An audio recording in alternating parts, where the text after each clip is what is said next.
Oh, there you are, little one. Come in. The fire crackles, the storm rumbles outside, and in the grim darkness of the far future, there is always time for a story. And here I am. Your grandpa Grimdarius has already turned the first page.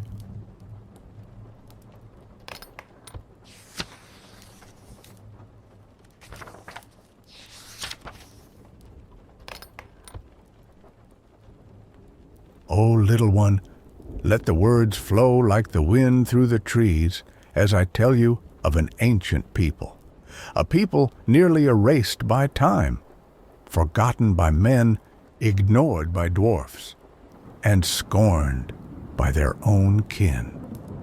Today I shall speak to you of the Eonir.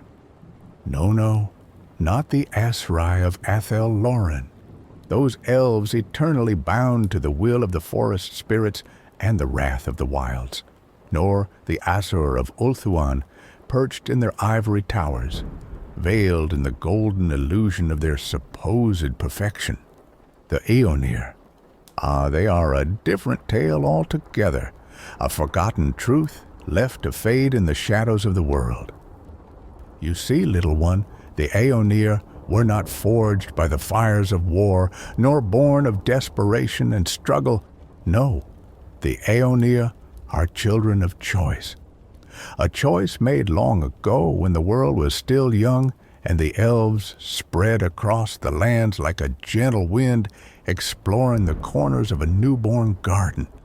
The forest of Laurelorn became their refuge, not a kingdom to rule, not a battlefield to defend. No, for the Eonir, Laurelorn is simply home, roots and branches woven in an eternal embrace. But who are the Eonir truly? Oh yes, they are elves, wood elves, yet not like the ones you think you know. Oh no, do not mistake them for the Asrai. The Eonir do not merge with the forest. They dwell within it. They do not blindly follow nature like the wood elves you've always heard about, nor do they crave power and purity like the Asur. No, they are something else. Something older and yet somehow younger. Beings who chose to live among the trees, not out of fear nor exile, but by will alone. And like every forgotten people, the Eonir carry their stories, their secrets, and their shadows. Do you wish to know what lies hidden beneath the boughs, little one? Then prepare yourself and listen closely to your old grandpa Grimdarius, for the tale of the Eonir is written in the very sap of the earth beneath your feet. Ah, little one, I see your thirst for knowledge still burns bright. Good. Then let me tell you of the race of the Eonir, those enigmatic children of the Laurelorn Forest. The Eonir are elves, yes, but they bear unique traits that set them apart from all other elven kindreds. Their appearance recalls that of the Asur, with elegant features and the natural grace of those born to master both swordplay and diplomacy. But don't be fooled. Their eyes are older, more aware. Eyes that have watched the world shift and that know how to discern the fleeting from the eternal. They live among the trees of Laurelorn, but they are not slaves to forest spirits like their cousins in Laurelorn. To the Eonir, the forest is a chosen home, not an imposed bond. They hold no mystical pacts that bind them to nature, but instead a relationship built on mutual respect and understanding. Nature is a friend, an ally, not a capricious mistress dictating their every move. Physically, the Eonir are agile and enduring, shaped by centuries of life among the trees and by skirmishes with those foolish enough to trespass upon their domain. Their skin is paler than that of the Asrai, though not with the ethereal glow of the Asur, more like the bark of a young tree, firm and flexible at once. They are masters of both the bow and the blade, but also of trade and diplomacy. For you see, the Eonir are not a secluded people. They know how to deal with men, trading timber and wisdom with the nobles of the empire. Yet they are never driven by greed. Their ancient wisdom guides them to maintain a delicate balance between openness and restraint. They have also cultivated a unique culture, one built on harmony with nature without being ruled by it. They construct cities among the trees woven from living wood that grows with them, and sustain a society that is structured yet never stifling. A glimpse of what elven civilization might be, without the rigid tradition of the Asur or the wild chaos of the Asrai. Under the guidance of their queen, Marisith, the Eonir thrive despite the threat surrounding them. They have learned to adapt, to fight only when they must, and to live in peace whenever they can. Do you wish to know more, little one? Do you truly want to understand what it means to be an Eonir? Then let me tell you of the rest of the elves, so that you may see clearly what makes this kindred so different and yet so closely tied to what we simply call elves. Oh, I know. You think you already understand Wood Elves, the Asrai who dwell in the shadowed depths of Laurelorn, bound to nature so deeply they all but vanish into it. But you'd be wrong to think the Eonir are merely another branch of those wild elves. No, no, no. You see, the Asrai are the very fury of nature, deep roots that grasp and crush. They are spirit as much as flesh, inseparably tied to forest spirits, guided by ancient powers like Orion and Ariel. They do not simply live in the forest, they embody it. Every breath, every motion, every thought is ruled by nature itself. But this does not apply to the Eonir. But have you ever wondered what happens when an elf chooses the forest, yet refuses to be its slave? That, little one, is where the Eonir walk their path. Yes, they are elves, wood elves even, but not bound to spirits nor servants to them. Laurelorn is their home, but it does not rule them. They live beneath the branches and among the leaves, but no ancient pacts or arcane bindings shackle them. They have chosen harmony, while keeping their wisdom and independence. They do not worship the forest. They listen to it. They do not fear its spirits. They speak to them. And sometimes they receive an answer. To the Eonir, the trees are friends, not masters. And what of the Asur? The haughty high elves of Ulthuan, with their ivory towers and their sanctimonious pride. They believe themselves the pinnacle of elven civilization, the chosen children of Asurian and the noble gods. Too busy admiring their own splendor to soil their hands with the lands of mortals. The Eonir, on the other hand, do not shun contact with the human world, though they keep their distance, veiled in mystery. They have fought wars, defended their lands, and endured loss, yet they do not see themselves as above the other races. The Asur build towers to look down upon the world. The Eonir build nests to stay close to the land they chose. Oh, and let us not speak too loudly of the Druki, the cruel, venom-hearted dark elves of Nagaroth. If the Asur are purity, and the Asrai the wild, the Druki are the poison flowing through elven veins. Traitors, murderers, slaves to pain and domination. The Eonir despise them, as any elf with honor should. They are the very antithesis of the peace and balance Laurelorn's children strive to preserve. But do the Eonir fear them? No. They watch them, just as one watches a serpent slithering too close to the edge of one's bed. The Eonir, then, are not merely a variant of the Wood Elves, nor a faded branch of the Asur. No, little one, they are something else entirely, a fragile balance between civilization and wilderness, keepers of ancient secrets, yet ever ready to draw the blade should their sanctuary be threatened.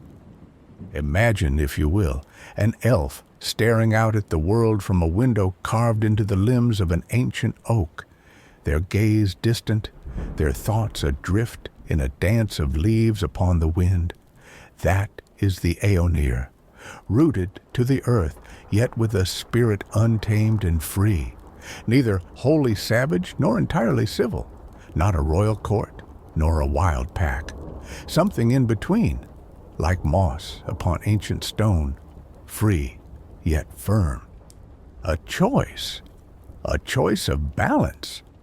It is not the forest that rules them, it is their heart. And that is what makes them unique. A silver thread woven through a tapestry of shadow and light. Now that you've seen what sets this kindred apart, can you truly say you know them? Or are you merely at the beginning of a tale still slipping through your fingers like sand carried on the wind? Ah, but that is the allure of the Eonir, isn't it? They guard not only the secrets of the trees, but the soul itself. To be Eonir, little one, is not to be born among the branches. It is to choose every single day not to bow to what is wild, nor to what is rigid. It is to dance on the edge of the blade and smile.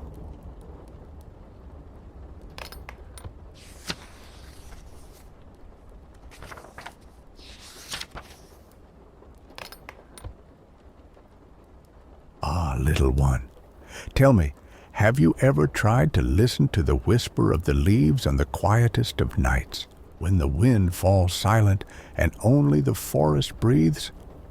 That is when you can hear the true voice of the Eonir, not written on dusty scrolls, nor sung in the golden halls of Ulthuan. No, their tale is etched in the sap of the trees and in the shadows that stretch at dusk. Long ago, when the world was young, and the Asur, proud and resplendent, ruled the seas like kings of breeze and storm, there came an age of great exploration. Ships with sails as white as snow drifted across endless oceans, bearing knowledge, beauty, and an insatiable thirst for new lands. It was then that the elves first came to the old world, not with the arrogance of conquerors, but with the elegance of artists in search of inspiration. The forest of Laurelorn revealed itself before their eyes like a green enigma, a place of peace and power. Among them was a handmaiden of the Ever-Queen, the one who led them in creating a sanctuary where they could live in harmony with nature and study its most hidden secrets. The forest spirits, O little one, they were not as hostile as those that haunt the wilds of Laurelorn. They did not rage with such primal fury. Laurelorn was a gentler refuge, akin to the sacred woods of Avalorn, yet with a shadow more subtle, more cold. And so, two cities rose among the trees, Cor Immermore, the White Fortress, and Tor Lithanel, the City of Leaves. Places built not to rule, but to coexist with that vibrant green realm. But every idol is destined to break, isn't it? Then came the sundering. Ah, that moment when the elven world shattered like a crystal too fragile to bear the weight of hatred. Ulthuan itself cracked like a broken egg, and in the chaos that followed, the colonies of the old world were left to fend for themselves. Imagine it! 600 years of isolation. 6 centuries where hope flickered like a candle devoured by the wind. With no guidance, no protection, the forest-dwelling elves clung to what little they had left, their pride and their love for the land they had chosen to call home. In time, the nobles and the wise gathered. Oh yes, they chose to stop waiting for a sign from Ulthuan. They formed a high council, an assembly of leaders that proclaimed the birth of the 11th kingdom of Ulthuan. But what was it, truly? A show of strength? Or a desperate cry into the dark? Ah, but power and pride rarely walk hand in hand with wisdom. And when the messengers of the Phoenix King finally arrived, demanding submission and obedience, the council bent the knee, perhaps out of fear, perhaps out of hope. But the bond with the homeland was already fractured like a shattered blade. And tell me, little one, can a people be reborn from ashes, or will they be swallowed by ruin? For the true disaster had yet to come. What followed was neither peace nor reunion. It was a war cry that still echoes through the boughs of the forest. Ah, the War of the Beard. Have you ever heard of that madness? The conflict that set the old world ablaze like a torch tossed into dry grass. The Asur and the dwarfs, once allies in trade and discovery, turned on each other with the fury of betrayed lovers. But for the Eonir, oh, for them it meant far more than mere battles or lost honor. It was the death of everything they knew, the poison that seeped into their roots.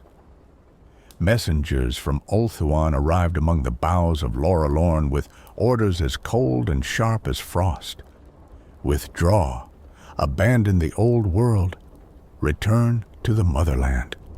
But those elves, they were no longer children of Ulthuan, they were children of the forest.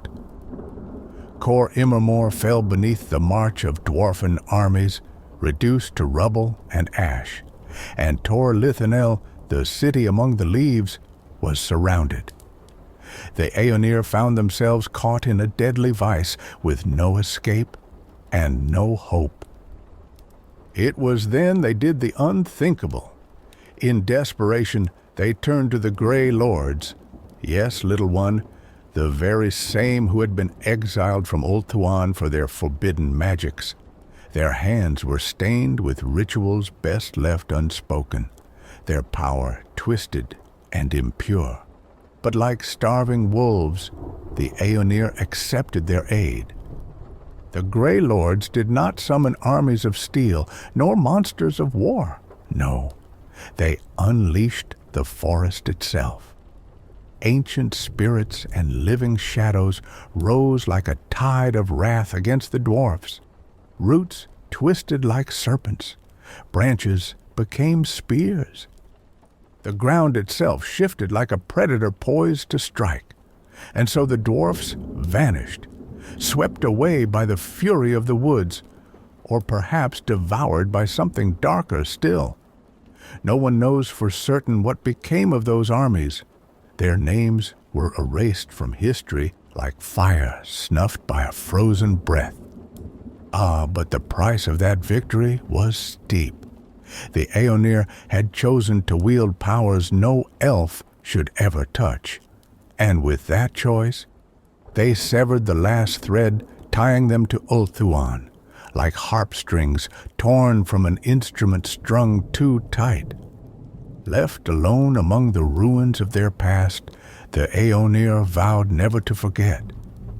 They took a new name, inspired by the great Rundar Oar, a symbol of remembrance, memory, and the strength of stone, a name that whispered of all they had lost, and all they would now protect. But tell me, little one, How does one survive when everything they knew lies broken? The Eonir adapted. They learned to shape life by their own will, not by the decrees of kings across the sea. They built cities not to rule, but to coexist, not to hide, but to watch, to understand. And yet, the outside world had not stopped watching, and neither had the Eonir forgotten what it meant to face an enemy with warm blood still dripping from the blade. And what of the neighboring men?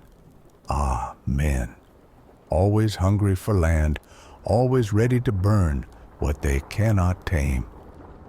After the disappearance of Sigmar, the Elector Counts of Drakewald, Middenland, and Westerland laid claim to Laurelorn as if it were nothing more than a patch of map to be conquered.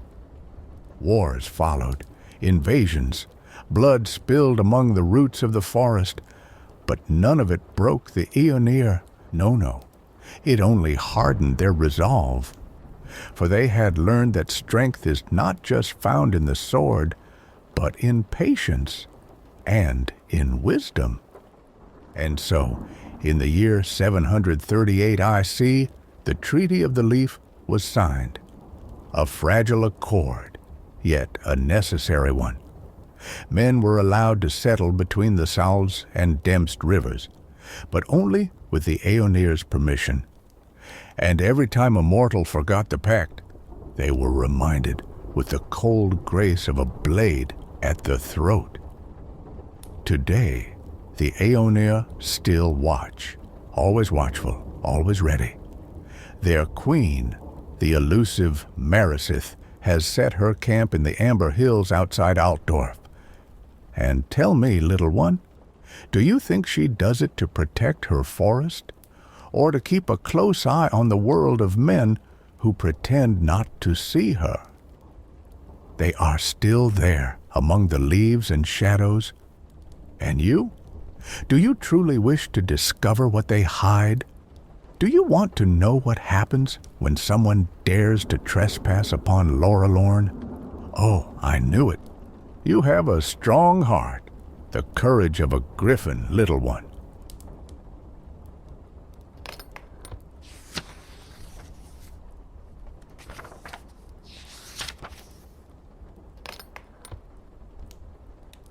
Oh, but who truly rules beneath the shadows of Laurelorn? What minds dwell behind the whispering leaves? Who moves the pieces beneath the ancient boughs? Who truly speaks to the forest? No, we are not talking about golden kings upon shining thrones, nor emperors drunk on power. The Eonir do not bow to golden chains or crowns forged in flame. Oh, no. Their rule is as old as the moss upon their roots, and just as silent. The governance of Laurelorn is not paraded, not imposed, not proclaimed. It exists. It lives. It moves like the wind through the trees, unseen, yet ever present. At its peak stands she, Marisith, the veiled queen, sovereign not by blood right, but by merit and acceptance. They say she is older than she appears, that she has lived long enough to witness the fall of Cor Immermore and the siege of Torlithanil. And yet her face bears no wrinkles, only shadows. Who is Marisith truly? A sorceress? A seer? A warrior? Ah, no one knows. But all, even the spirits, whisper to her. She commands with a glance, not a sword, and when she raises her voice, as rare as a sunbeam in a cave, even the leaves seem to still in reverence. But she is not alone. Beside her sits the Council of the Boughs, composed of nobles, sages, envoys, and forest wardens. They are not courtiers or politicians. Oh no, they are the elders of the wood, the ears of the bark, those who hear the lament of the forest and translate the voices of spirits into laws, judgments, and visions. The council does not govern through decrees. It governs through consensus and memory. No law is written. It is remembered. No punishment is imposed. It is taught. For the Eonir, forgetfulness is the gravest of crimes. And when the outside world must be addressed, there is the figure of the royal emissary, a role that changes faces over time, but never purpose, to maintain the fragile balance between Laurelorn and the men of Reichland, to defend the terms of the Treaty of the Leaf, and to watch. Oh yes, to watch carefully those who draw too near. The power of the Eonir lies not in brute force, nor in trade, nor even in their most potent magic. It lies in the slowness of their decisions, in the constancy of their vigilance, and in the quiet truth that even a tree growing in silence can one day crack stone. And what happens, I wonder, if a member of the council betrays their kin, or if a stranger dares to twist the threads of power and mutual respect? Well, little one, the forest does not forget. And when Laurelorn chooses to strike, no scream is ever heard, only silence. Ah, but you see, the governance of the Eonir is not just a throne hidden beneath the forest's shadow. No, no, no. Their power branches like the roots of an ancient tree, stretching deep and tightening around all it touches with quiet strength. Tor Lithinel, the beating heart of Laurelorn, does not rest upon Queen Meriseth's will alone. There exists a wider body that oversees every important decision. The High Council is made up of representatives from the great houses of the Ward of the Sun, Laurelorn's central region, as well as 3 of the 4 Vicari who oversee the borderlands. Each councillor is a Torior, the city-born, a ring of iron and wisdom, preserving the balance between what is known and what is hidden. And don't be fooled into thinking they only discuss internal matters. Oh no, little one. They are the ones who meet with imperial ambassadors, weigh every word of treaties like golden leaves upon the scales of survival. But what happens when even the wisest of elves find no agreement and the forest itself seems to hold its breath? That is when the triumvirate steps in, an ancient silent court whose judgment is rare and final. It is formed by Queen Meriseth and 2 prefects, one chosen each year from among the Vicari for their wisdom and loyalty, the other known as the Festival Lord, a warrior chosen not by votes but by sacred combat during brutal games held annually. The victor, blessed by Asurian's favor, earns a place among the 3. Still, the roots of Laurelorn's rule dig deeper. Each season, the Senate gathers in Tor Lithinel, not of nobles or courtiers, but of sages, warriors, and scouts. These are not figures of pomp and ceremony, but those who have seen the forest with their own eyes. They advise on diplomacy, defense, and creeping threats. They do not rule. They propose, they warn. Power in Laurelorn is not given to those who merely observe, but to those who choose. The Faniour, the forest-born kindred, rarely rise above the rank of senator, perhaps due to their wild nature, perhaps due to the Torior's quiet distrust, or maybe simply because their place is not among marble halls, but amid root and leaf. Oh yes, so many names I know. Forgive me, little one. My Eltherin is as rusted as my knees. But worry not. Your Grandpa Grimdarius will explain every word in time. And remember this well, even the softest counsel can carry the weight of a mountain, and even a single senator with the right words, can shake the pillars of a kingdom. Now let's return to all those titles and castes. You'll want to be ready, should you ever meet a true wood elf. So, where were we? Ah, yes, the Eonir do not build empires nor raise marble walls.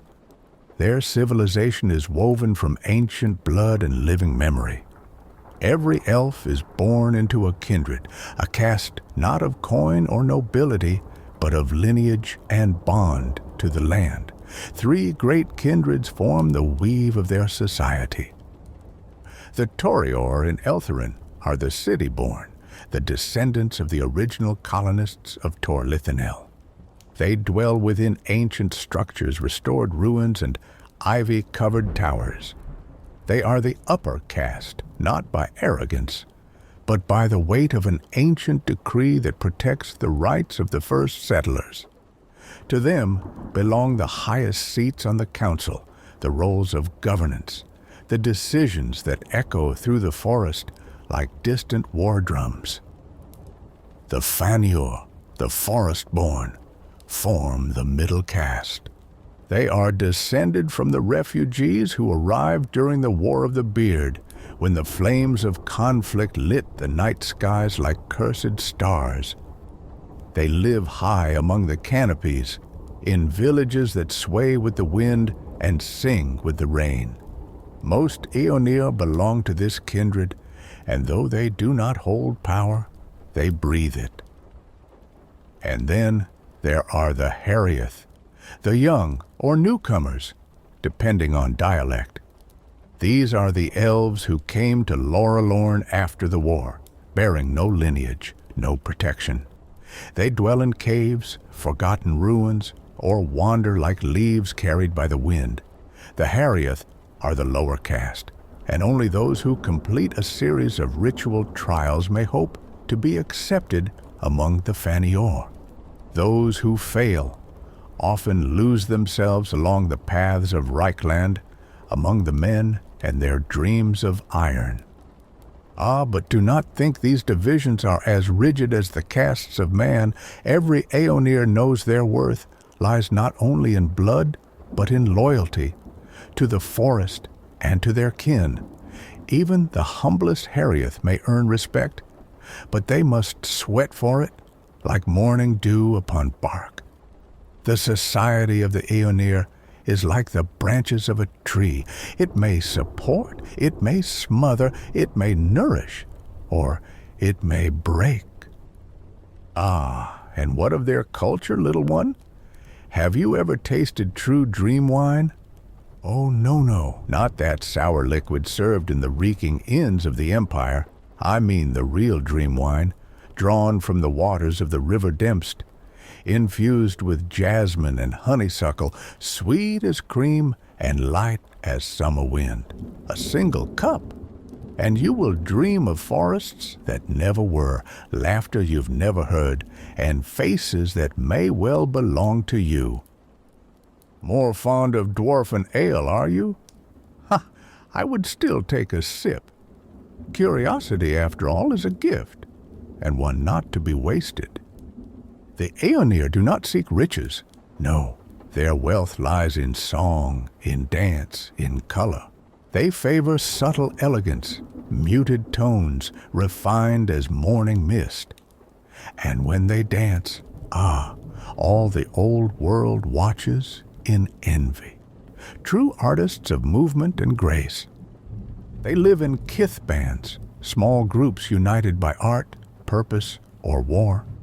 A Torior may play the lute beside a Faniour in the same band, but that does not mean they call each other brother. Friendship is permitted, belonging is not. True loyalty lies only within one's own Kithband. Beyond it, there is always caution. Their spirituality, like all things Eonir, is divided and yet harmonious. The Torior bind the souls of the dead into gleaming gemstones, preserving them as living memory, captured light that must not be forgotten. The Faniour, on the other hand, surrender the soul to the weave, hoping it will return as a treekin, a silent guardian of the forest. Each kindred prays, meditates, and mourns in their own way, yet all pay homage to the great mandala of the gods. Men call them Wood Elves, but they do not understand. The Asrai become the forest. The Eonir protect it. It is a subtle difference, like that between a vow and a curse. But do not be deceived by their songs, their wines, or their fleeting smiles. The culture of the Eonir is also rule and boundary. Speak too freely to an outsider? Punished. Reveal the forest's rights? Exiled. Defy the tenets of your kindred? Isolated. Silence is not merely a virtue, it is law. For what is sacred is not explained, it is lived.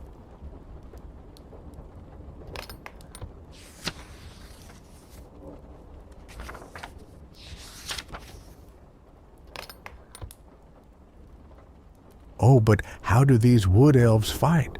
How do they defend their realm without endless armies or stone fortresses? Oh, little one, do you truly believe the Eonir are only singers and dancers? That they dwell within their forest like ethereal spirits, untouched by the cruelty of war? Oh, no, no, no, you are mistaken. For every tree in Laurelorn has roots steeped in blood. Every swaying leaf carries a memory of battles long past.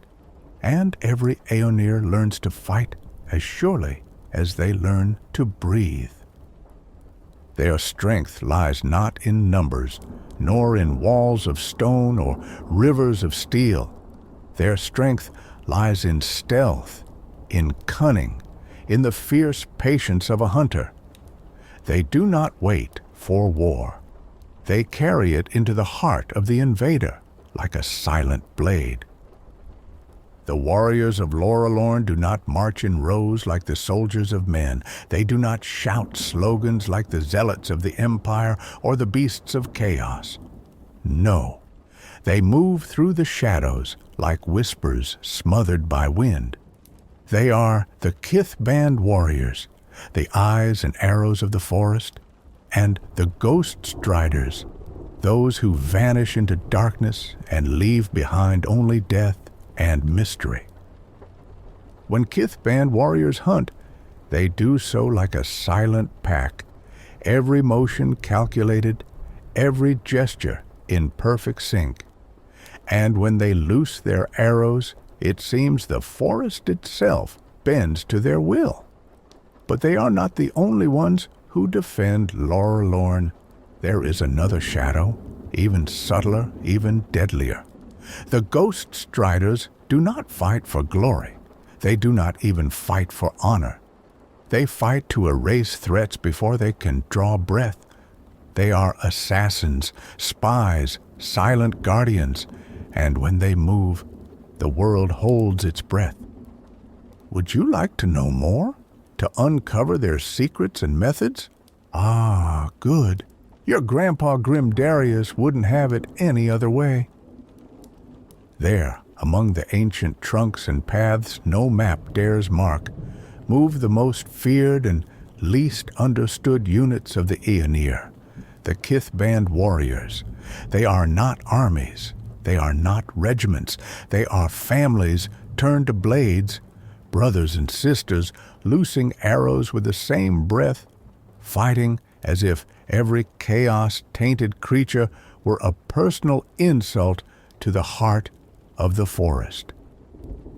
Each Kithband is formed by members of the same lineage, bound not only by blood, but by a spiritual and cultural bond that goes far beyond simple training.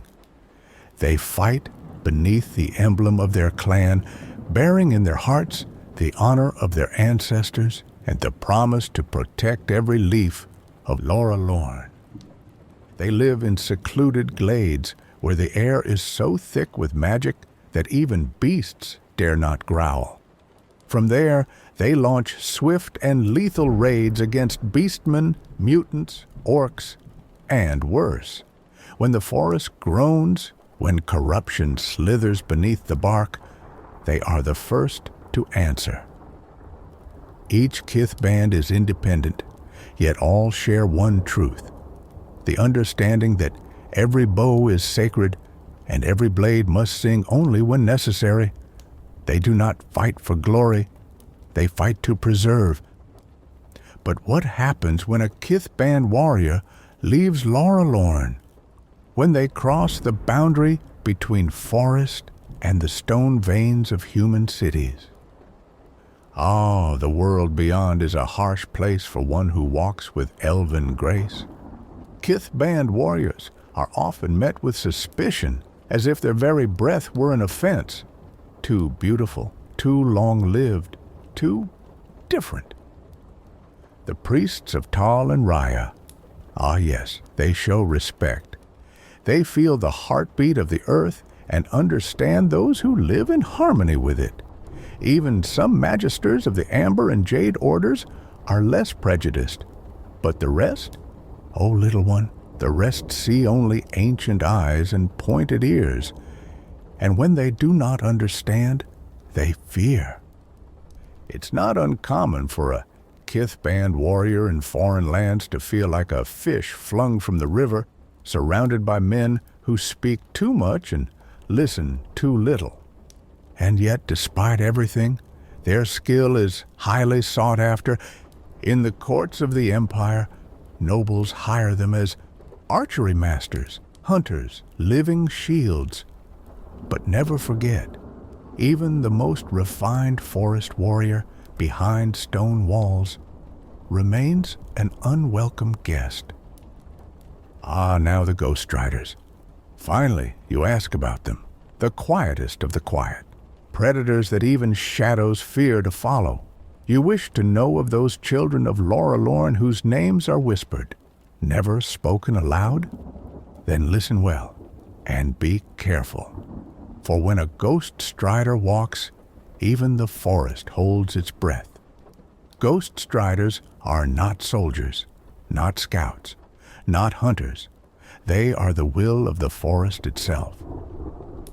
When the wind whispers that chaos is near, when moss blackens and birds fall silent, that is when a Ghost Strider departs. No orders are given, no questions asked. They vanish among the branches as though born from bark and leaf.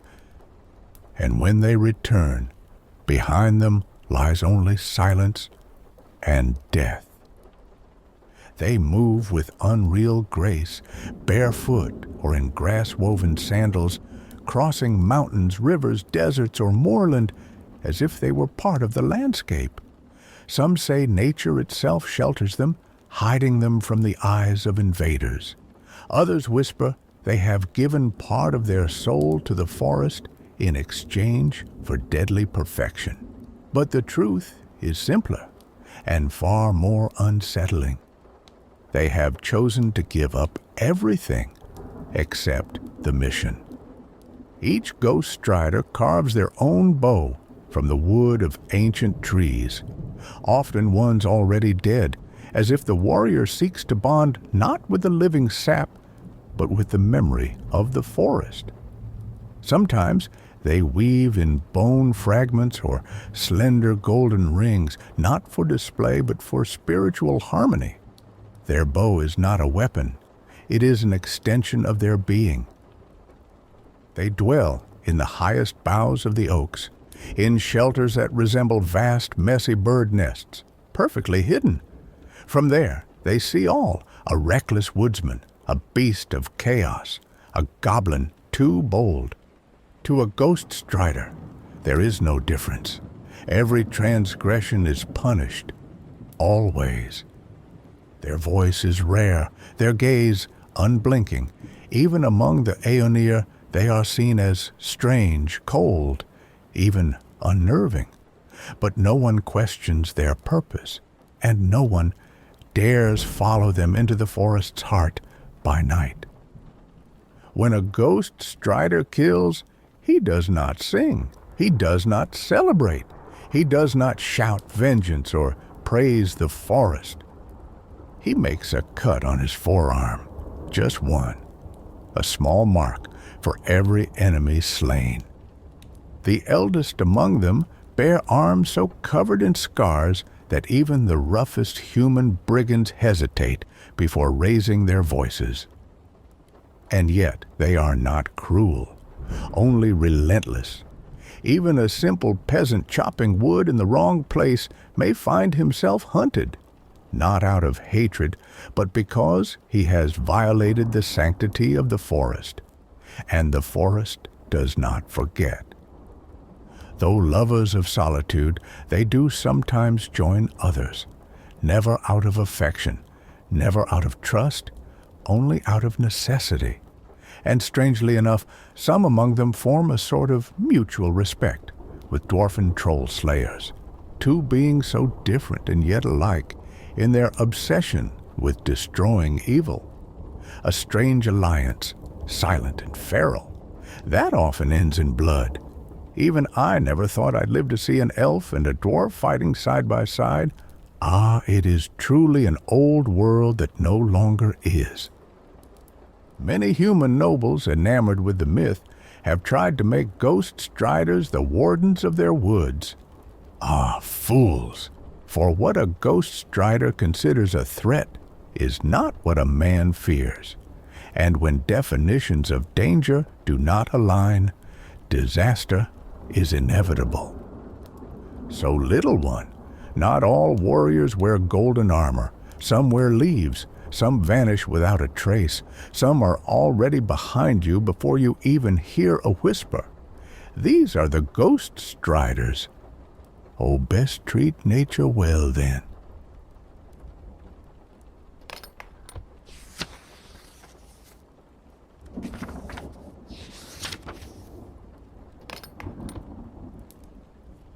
Not all Eonir remain trapped in the shadows of Laurelorn, nailed down by the fear of losing what they chose to protect. Oh no, not all those born among the trees wish to breathe the same air every day. Some choose to see what lies beyond the edge of the eternal green, and these are called exiles, the expatriate Eonir. Tell me, little one, what truly drives an Eonir to abandon the safety of the forest and brave the world of men? A thirst for adventure, a longing for knowledge, or perhaps despair? Yes, even the proudest among the Eonir know their people are fading. They know it well, even if they dare not speak the words aloud. And when the silence grows too heavy, there are those who choose to flee rather than listen. But do not believe that the expatriates are welcomed with open arms by the world of men. No, no, no. No matter how enchanting their beauty, or how skilled their hands in swordplay or sorcery, men never forget what it means to have an elf as a neighbor. Superstition, admiration, envy, and fear, all stirred into a subtle poison. To the eyes of humans, expatriate Eonir are unsettling creatures, alien and unreachable, too distant to understand, too graceful to ignore. When they speak, they do so with a calm that mocks human impatience. When they fight, every strike is a dance, every movement a painting of death. But it is their long life that unsettles most, an eternal youth that gleams like an insult to the mortality of men. And yet, these elves are too few to form their own quarters in imperial cities. No, you find them alone, wandering shadows through the streets of Altdorf, Middenheim, or in the smaller villages where peasants eye them warily and Sigmarite priests whisper prayers of warding. Why do they leave Laurelorn? Oh, the reasons are as many as the leaves of an oak tree. Some are sent by their leaders, emissaries, spies, agents meant to negotiate with the Empire or to make sure men do not foul things up. Others, they flee because they don't fit into the rigid structure of the kindreds, because they fail their rites of passage, or because their spirit is simply too restless to be caged. And then there are the more reckless ones, those who wander the world as minstrels, hunters, swordmasters, even courtiers, displayed like trophies in the halls of nobility. Ah, when a human lord can afford the luxury of an elf as a fencing tutor or personal archer, other men envy him.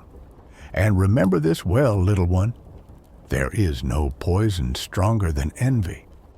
Some expatriates rise to become advisors to kings and princes, striving to share the forest's wisdom with those who live surrounded by stone. Others, though, they lose themselves in despair, trading knowledge for coin, dignity for survival. Or worse, falling into the madness of those who no longer remember the meaning of the word home. Men see them as exotic, arrogant creatures, spellbinders who wield strange magics, warriors who fight with impossible precision. But it's not all admiration, little one. Oh no, men fear them. They see them as foreigners with hidden motives, and fear often becomes hostility. In scowls, in cold stares, in words sharp as blades. Ah, and the dwarfs? They never forget. To them, an elf is always a foe, especially one who comes bearing peace. To a dwarf, peace with an elf is like the scent of a poisonous flower, far too sweet to be trusted. When a dwarf meets an expatriate Eonir, sarcasm becomes a weapon and insult a duel of tongues. The little halflings, on the other hand, look upon the elves with a mix of wonder and wariness. Perhaps it's because they cannot fathom how someone walks so quietly, or lives so long without going mad. To them, elves are like creatures from old tales, a bedtime story made real. And yet for all this, the expatriate Eonir know one thing very well. Without the Empire, Laurelorn is doomed. They are few, and the world closes around them like a starving wolf. No matter how much men fear or despise them, they know they need the elves' protection. Because when orcs, demons, or even other humans threaten the forest, the Eonir must choose to fight alone, or accept the aid of the most chaotic, unpredictable force of all, mankind. And so they wander, proud yet lost, keepers of a wisdom the mortal world can scarcely imagine. Do they truly seek to protect Laurelorn, or are they running from what it represents? That, little one, is the true mystery of the expatriate Eonir, and the answer lies hidden between the folds of shadow.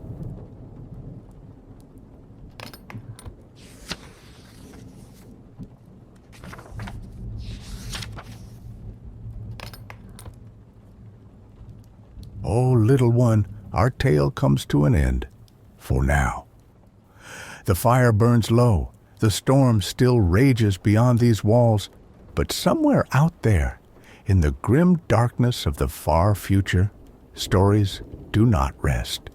And soon, very soon, your grandpa Grimdarius will be here once more with my dusty tomes and ancient codex in hand, waiting for you, always ready to share the next tale.